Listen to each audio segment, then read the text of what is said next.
Assalamualaikum warahmatullahi wabarakatuh. Halo anak-anak semua, apa kabar kalian hari ini? Ibu selalu berdoa, semoga kapanpun dan dimanapun kalian berada, kalian selalu dalam keadaan sehat dan berbahagia. Yuk, disiapkan alat tulisnya. Kita mulai pelajaran kita hari ini. Jangan lupa untuk dicatat ya, agar kalian bisa dipelajari di lain hari. Di pertemuan sebelumnya, di kelas daring, kita telah belajar mengenai nilai-nilai sosial. Nah, untuk hari ini kita akan belajar mengenai norma sosial. Apa itu norma sosial? Dan apa saja bentuk-bentuk norma sosial di dalam masyarakat? Yuk kita pelajari hari ini. Surjono Sukanto mengemukakan bahwa norma sosial adalah seperangkat aturan sosial, di dalamnya terdapat patokan perilaku yang pantas, serta tingkah laku rata-rata yang diabstrakan. Lalu norma menjadi panduan, tatanan, dan pengendali tingkah laku seseorang di dalam masyarakat. Norma atau kaidah yang ada dalam masyarakat adalah sebuah aplikasi atau perwujudan dari nilai-nilai yang dianut oleh masyarakat.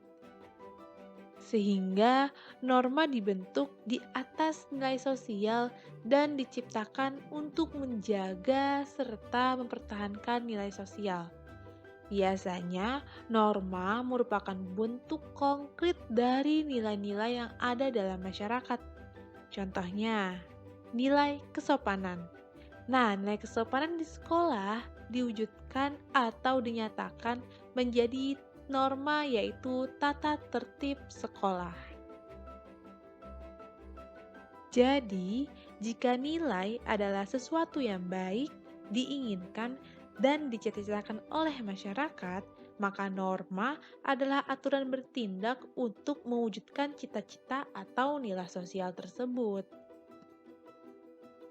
Nah, norma sosial memiliki 5 karakteristik. Yang pertama, umumnya tidak tertulis. Yang kedua, hasil kesepakatan bersama. Yang ketiga, tentu ditaati bersama. Yang keempat, pelanggar norma mendapatkan sanksi, baik sanksi reward ataupun punishment, atau hadiah dan hukuman. Nah, karakteristik yang terakhir yaitu mengalami perubahan karena sifat masyarakat dinamis, sehingga norma sosial yang ada dalam masyarakat pun ikut mengalami perubahan seiring dengan perkembangan masyarakat tersebut. Norma yang berlaku di dalam masyarakat mempunyai kekuatan mengikat yang berbeda-beda. Ada norma yang lemah, sedang, dan norma yang mempunyai daya ikat sangat kuat yang membuat anggota masyarakat pada umumnya tidak berani melanggarnya. Dilihat dari kekuatan mengikat terhadap anggota masyarakat, norma dibedakan menjadi beberapa tingkatan. Tiap tingkatan norma memiliki kekuatan maksa yang berbeda-beda. Nah, kita lihat yang paling rendah, yaitu cara atau usage. Yang kedua, yaitu norma kebiasaan atau folkways. Yang ketiga, norma tata kelakuan atau mores. Nah, ini semakin tinggi lagi, yaitu norma adat istiadat atau custom. Dan norma yang paling tingkatannya tinggi, yaitu norma hukum atau laws. Yang pertama, ada norma cara atau usage.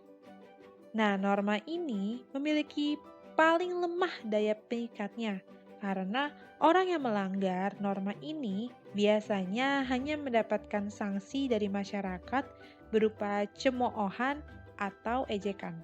Nah, contoh norma cara atau usage adalah cara makan yang benar, cara duduk yang benar, atau etika batuk dan bersin ketika berada di public space atau ruang umum.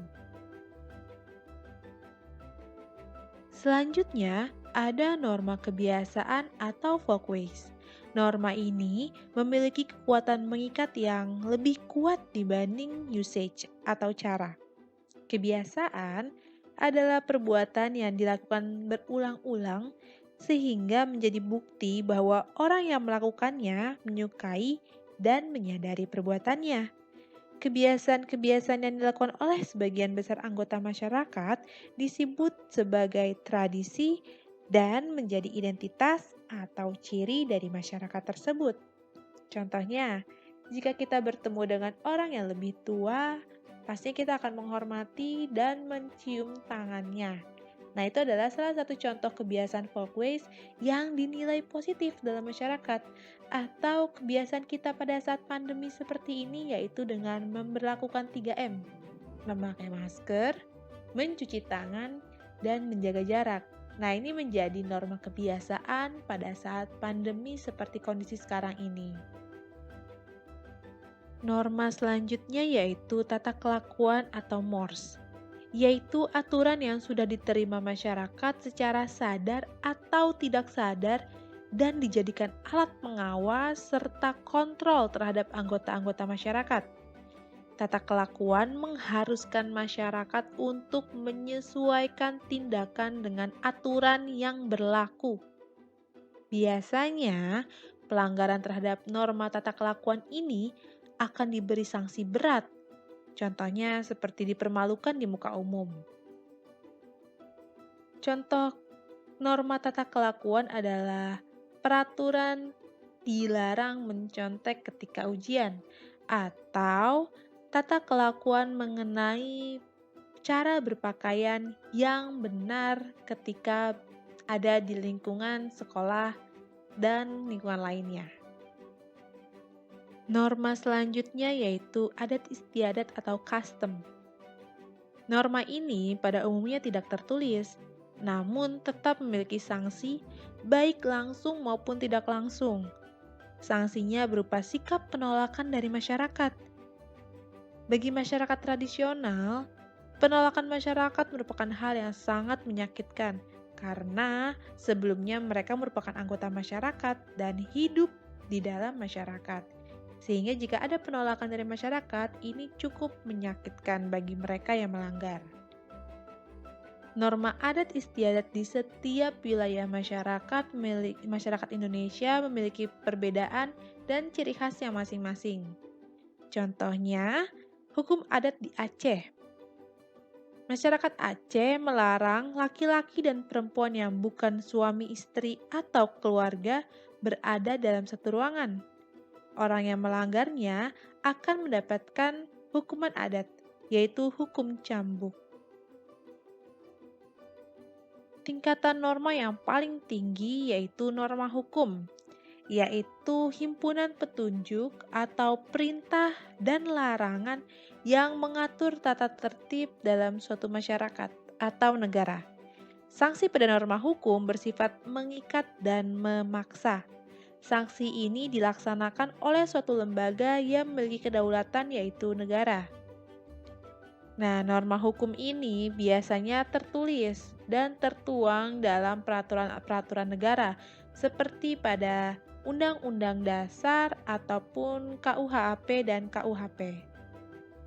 Contoh norma hukum adalah seperti larangan melakukan tindakan kriminal seperti mencuri, membunuh, menipu, aturan wajib membayar pajak, mengenakan helm saat mengendarai sepeda motor, dan mematuhi rambu-rambu lalu lintas. Jika ada seseorang yang melanggarnya, maka akan diberikan hukuman yang berlaku dan sesuai dengan undang-undang yang terdapat di dalam masyarakat tersebut. Nah, itu tadi adalah tingkatan norma dari yang paling rendah sampai yang paling tinggi terdapat di dalam masyarakat. Selain dibedakan ke dalam beberapa tingkatan, norma-norma yang berlaku dalam masyarakat dapat diklasifikasikan menjadi 5 jenis, yaitu norma agama, norma kesusilaan, norma kesopanan, norma kebiasaan atau habit, dan norma hukum. Norma agama adalah norma yang berdasarkan ajaran atau kaidah suatu agama. Biasanya di dalamnya berisikan peraturan hidup, perintah, larangan, dan anjuran yang berasal dari Tuhan. Contoh norma agama adalah kewajiban melaksanakan rukun Islam dan rukun iman di dalam agama Islam. Kewajiban menjalankan 10 perintah Allah dalam agama Kristen, atau kepercayaan terhadap reinkarnasi dalam agama Hindu. Sedangkan norma kesusilaan adalah norma yang dalamnya terdapat petunjuk atau ketentuan yang berasal dari akhlak, moral, hati nurani, dan falsafah hidup. Contoh dari norma kesusilaan adalah perilaku yang melanggar nilai kemanusiaan, seperti pembunuhan, pencurian, penyiksaan, berbohong, atau sesuatu yang menyakiti perasaan manusia yang lain. Selanjutnya ada norma kesopanan, yaitu tata krama atau aturan sopan santun yang menyangkut perilaku individu dalam bermasyarakat. Contoh dari norma kesopanan yaitu cara berpakaian, bersikap, dan berbicara. Norma ini bersifat relatif ya, karena penerapannya berbeda di berbagai tempat, lingkungan, dan juga waktu. Jenis norma selanjutnya yaitu norma kebiasaan atau habit. Norma ini adalah hasil dari melakukan perbuatan yang sama secara berulang-ulang sehingga menjadi kebiasaan. Orang yang tidak menjalankan norma ini biasanya dianggap aneh oleh lingkungan sekitarnya.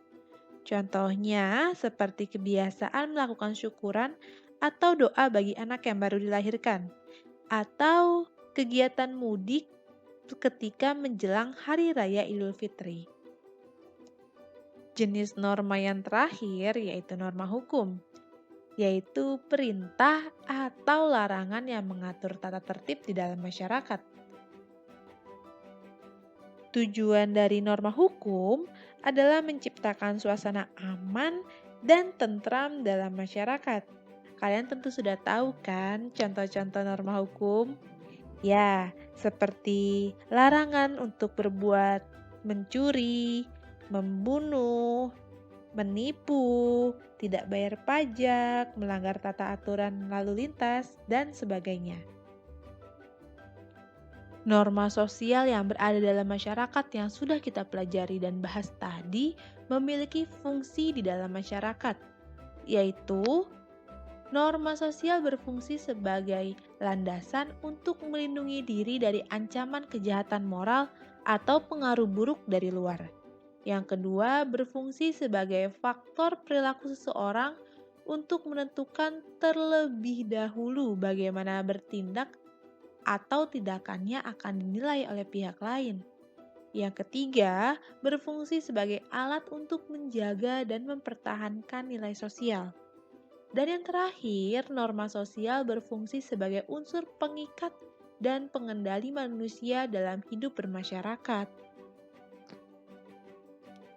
Perlu kalian pahami bahwa norma sosial yang berlaku dalam masyarakat selalu disertai sanksi berupa reward atau hadiah serta hukuman atau punishment dengan tujuan agar orang mematuhinya dan terjadi perubahan tingkah laku pada orang tersebut. Dengan cara demikian, kehidupan masyarakat dapat berlangsung baik dan juga tercipta keadaan yang tertib. Namun, suatu norma umumnya hanya berlaku dalam masyarakat tertentu. Artinya, norma yang dianut suatu masyarakat belum tentu dianut masyarakat lain. Norma yang berlaku dalam masyarakat Jawa belum tentu berlaku dalam masyarakat Papua. Demikian pula, norma yang berlaku dalam kelompok masyarakat Islam tentu berbeda dengan norma yang berlaku dalam kelompok masyarakat Katolik, Kristen, Buddha, Hindu, atau Konghucu. Kita sudah sampai di penghujung materi. Ibu rasa cukup sampai di sini dulu ya. Semoga apa yang sudah kita pelajari hari ini menambah pengetahuan dan keilmuan kita sehingga dapat bermanfaat di kehidupan sehari-hari. Ibu minta maaf jika ada salah kata. Terima kasih ya sudah mendengarkan dan belajar bersama. Sampai jumpa di pembelajaran berikutnya. Tetap jaga kesehatan dan jangan lupa untuk bahagia. Ibu akhiri, Assalamualaikum warahmatullahi wabarakatuh.